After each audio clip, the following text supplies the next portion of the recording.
Hello and welcome to Irish Football Fan TV. I'm joined by the one and only Gary Spain, and we're here speaking about Jayson Molumby, and is he a realistic possibility for Mick McCarthy come the playoffs? And he's been in great form, as you said to me off air, and you probably want to go to it a bit more, is that the fact that Millwall fans rave about him week in, week out. So what have you seen about him online? Yeah, so I was having a look at the Millwall fan forums because I haven't seen too much of Millwall live TV. I've seen plenty of clips of Jayson, and they're raving about him. They're really impressed, and they're a tough audience, we'll put it that way, but they're great football fans, and that they really appreciate somebody playing for the shirt. And that's what Jayson does. He's just so high energy. He has been a crucial player for them, and he's a mainstay in their team. He's only on loan from Brighton, so it's tough when you're going in on loan from another club, but he certainly won the Millwall fans over, and his place on their team is guaranteed, and he's a really high energy, high impact midfield player, very much your modern type of midfield player, so much athleticism and no mean skill as well. Yeah, I think that kind of goes into it. He's more of a box-to-box midfielder, which had been a dying breed, I suppose you could have said. I mean, you think of box-to-box midfielders, you obviously think of Roy Keane and Patrick Vieira as the two standout, especially in the Premier League era. Obviously, there was midfielders beyond that, and believe it or not, football did exist before 1992, as I'm sure you're aware. But Sky Sports doesn't like to let you think that. But anyway, in regards to himself, I have a brilliant interview here with Andy Naylor from The Athletic, who's basically he's a correspondent for Brighton for The Athletic. It's a subscription service with great articles, and it just kind of goes in a little bit on his career. You know, he signed when he was 16, he progressed through the ranks under Chris Hughton and made his debut just after his 18th birthday in August 2017 in a 1-0 home win in the Carabao Cup over Barnet. So it's 2020 now, so this is nearly 3 years ago, or 2.5 years anyway. So he had a bad knee injury when I think he came up against Aaron Connolly in training or whatever happened, and he goes on to say, I had a few niggles, it was semi-dislocated, coming out of the socket, just wear and tear. I went into tackle with Aaron Connolly, obviously in training, and my foot planted on the ground. It was just one of those random things, unlucky really. I knew it was bad from the feeling of it. I came back after 6 or 7 months.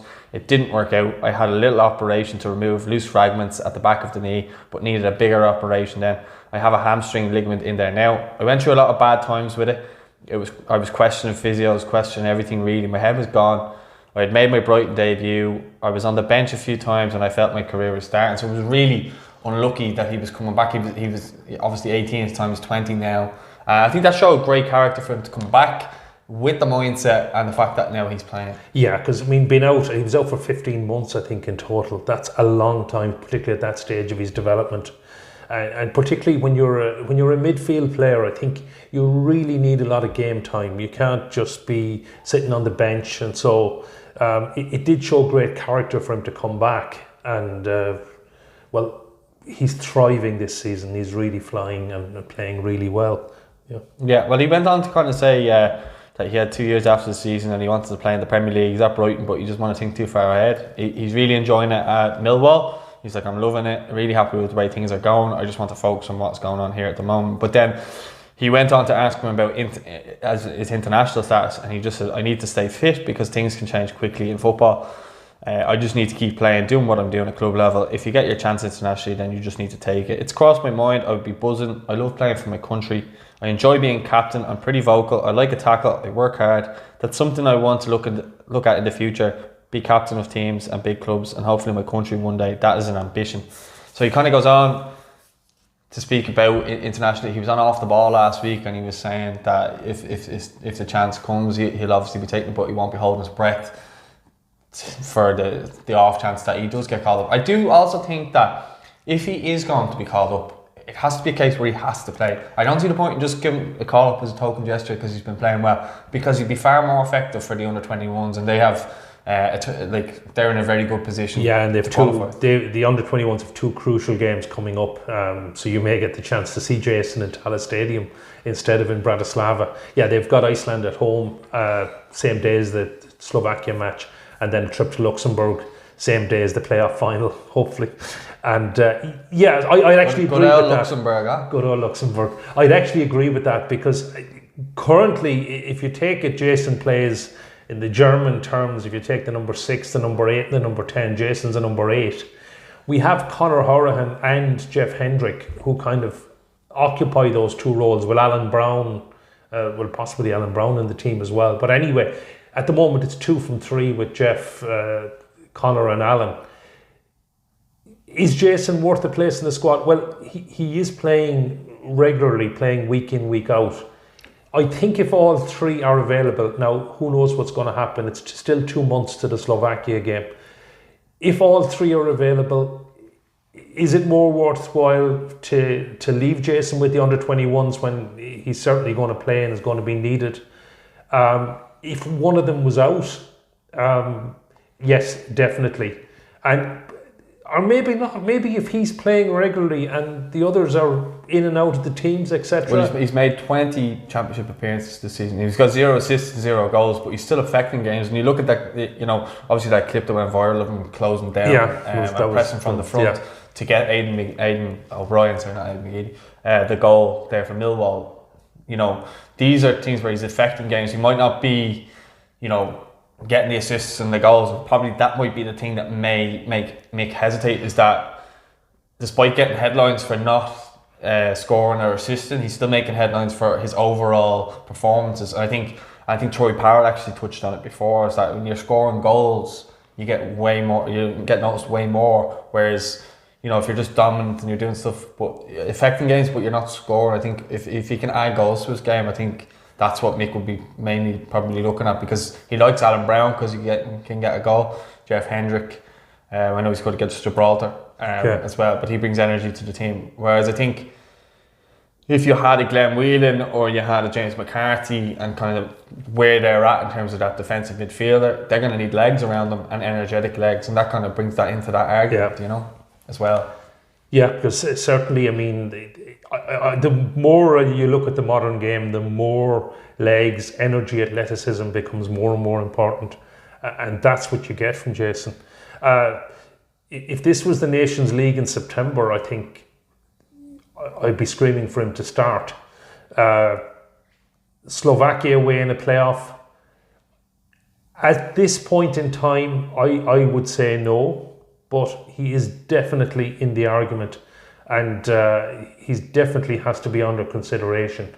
And there's 2 months of football to be played, and I would expect Jayson to be playing regularly for Millwall, week in, week out, and he's playing well.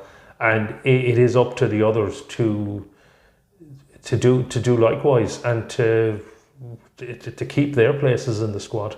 Yeah, I think though, I know we spoke about adding goals to the game, but I think Molumby is a far more mature player than someone like, say, maybe a Jason Knight. I know Jason's only 18 as well, and I think that's why Molumby, if I was picking any other centre midfielder, not Josh Cullen for me as a defensive midfielder, is a defensive midfielder, not as a centre midfielder. But I'm sure Josh could do that either way.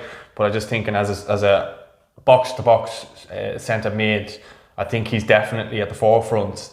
You look at Hourihane, Hendrick, Brown, and then after that, who do you kind of have as that centre mid? And I think that's where Jayson would fit in. I would agree. I mean, I would have Jayson ahead of Jason Knight, certainly at the moment. Although he's also playing very well for Derby County.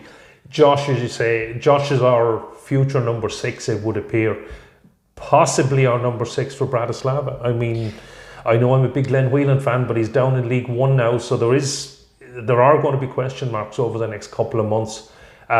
James McCarthy is probably the obvious person for that role in Bratislava, if fit and if available. He is playing in the Premier League reasonably regularly, I think, for Crystal Palace. But Josh Cullen is back from injury. He's hopefully going to play in the holding midfielder, the number 6 role for the next couple of months. I think if James McCarthy's fit, James McCarthy will fit that defensive midfielder role. He's done it before. He's played in the bigger tournaments. He's a lot more experienced than Josh Cullen, and that's, I think, what Mick's going to be looking for. And he was the star in France as well, But he hasn't played a competitive game for quite some time now, and Yeah, I still think he's who hasn't played a competitive game. James McCarthy for Ireland. Well, yeah, but I mean, he's still playing Premier League football. Yeah, do you know what I mean? Okay. It's not like, well, that's what I say. If he's fit and if he's available, I think you're right. I think he will play. Yeah, well, I think it has to be, and I think I think Josh Cullen's a fantastic player as well. Like, I'm not saying don't pick him, but I'm just saying the likelihood of what makes in reality going to pick from that point of view is probably McCarthy or probably Whelan, and Josh Cullen's probably just going to be a bench player. And that's what I don't want happening to Molumby, is basically what I'm getting at. But anyway, Gary Rowett spoke about Molumby, and he's obviously his manager at Millwall, came in. So I think it was Steve Harris who actually signed Molumby. Yeah, Neil Harris. Sorry. He came in, but he left in October. And then Rowett came in. And you remember at the start of the season, Molumby wasn't really playing that well. I think he admitted himself that, you know, getting used to the tempo of the championship and stuff like that. And obviously he's gone on strength to strength since then. But in an interview with News at Den, they asked Gary Rowett whether Millwall would be interested in pursuing a deal from Molumby. He says, I'm not spoken to Brighton about that, but what I would say is he's a young player and they could see great potential in Jayson Molumby long term. If they don't, then I'm sure at some point that might be a question we ask. I've been really impressed with him so far. I watched a lot of him before I came to the club. He's got lots of those Millwall attributes, but he's also got other attributes that can help us improve as a team. What Jayson needs to do, so energetic, it's about controlling that energy in the right areas tactically, making sure you use that energy at the right time in games. As with any young player, those are the things you need to learn to be a better player. He's a player we're excited to work with, and for however long that might be, we'll try to improve him as a young midfielder. So it's fair to say that Jayson Molumby, under every manager he's played, he's made a great impression. I think his attitude is brilliant. Here's the fact that he has Sean Williams and Aidan O'Brien, I think Alex Pearce there at Millwall, that's helped him settle in, which has been brilliant. So everything's kind of going in his favour right now. And I do think football is all about luck as well. So say someone gets an injury, then Molumby's right at the forefront, as I said previously. But I think that for someone like Rowett, who was, you know, only a couple of years ago was a really, really high regarded manager, and you know, people were saying that he should have been in the Premier League as a manager. So for someone like him to speak about Molumby in that way is definitely a good sign. Yeah, and actually Gary Rowett is doing a fantastic job at Millwall. They were potential relegation candidates, and you're looking at their budget, they have a low budget, and I mean, they're probably punching above their weight being in the championship. They're in the playoffs. They're really contending. They're playing really well. And so I think he's done a fantastic job since he's come in. It's great for Jayson to be in a successful team, and I'm sure the atmosphere in the dressing room there is fantastic. They're flying.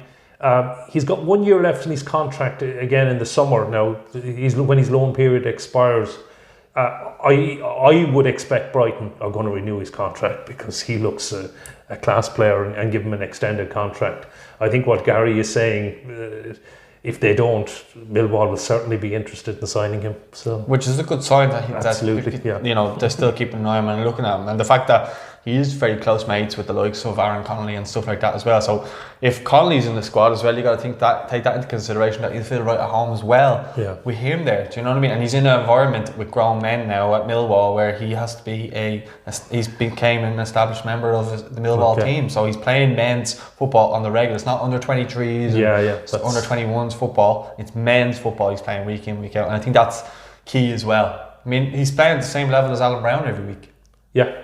And he's playing week in, week out in a team that's going places and playing really well. Yeah.